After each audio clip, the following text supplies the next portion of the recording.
अस्सलाम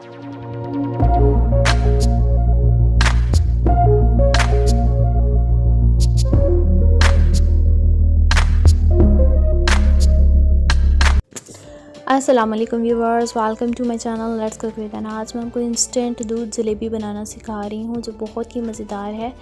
तो हमने इसे यूज़ कैसे करना है, सर्दियों के मौसम में हमने इसे इस्तेमाल में कैसे लाना है। ये ठंडी जलेबियाँ थी जो बची हुई थी और अब हम इसे खा भी नहीं सकते थे, तो फ्रिज में रखी हुई थी। तो इसमें मैंने क्या किया, एक बाउल में डाल के इसमें दूध ऐड करने के बाद 3 मिनट के लिए माइक्रोवेव किया है।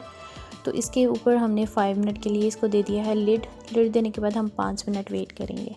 ठीक है, जैसा कि ये मौसम है सर्दियों का, तो इसमें हम किसी भी एज के पर्सन को ये दे सकते हैं। तो ये बहुत ही ज़्यादा हेल्दी है, स्पेशली बच्चों के लिए।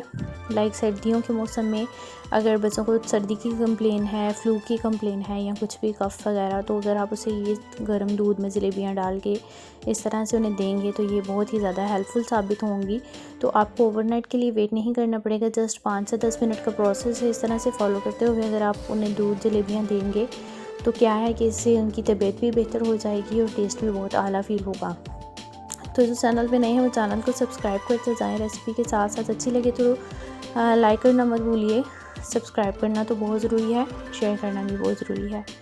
तो यहाँ पे हमने क्या किया है कि जस्ट 5 मिनट के लिए इसको हमने लिड दे दिया है, बिकॉज इसका जो स्टीम है वो सारा इसके अंदर चला जाए। ऑलमोस्ट 5 मिनट का हमने वेट करने के बाद इसको हमने चेक कर लेना है। इसका टेम्परेचर ऑलमोस्ट थोड़ा सा नॉर्मल हुआ है, फिंगर के साथ मैंने इसको चेक किया है। तो अब हम इसे थोड़ा सा टच कर सकते हैं।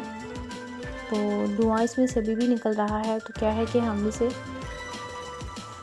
थोड़ा सा तोड़ के दिखा दूंगी मैं आपको। तो ये बहुत ही आसान है, आपने जस्ट इन स्टेप्स को फॉलो करना है और फटाफट से ये दूध जलेबियाँ बनानी है और आपने सर्व करनी है। तो यकीनन बहुत इंजॉय करने वाले हैं। तो ये बहुत ही मज़ेदार है। आपको कैसी लगी ये दूध जलेबियाँ तो ज़रूर बताइएगा, ट्राई कीजिएगा, तो ये बहुत ही यूज़फुल होंगी। तो मिलते हैं नेक्स्ट वीडियो में। Thanks for watching. अल्लाह हाफ़िज़।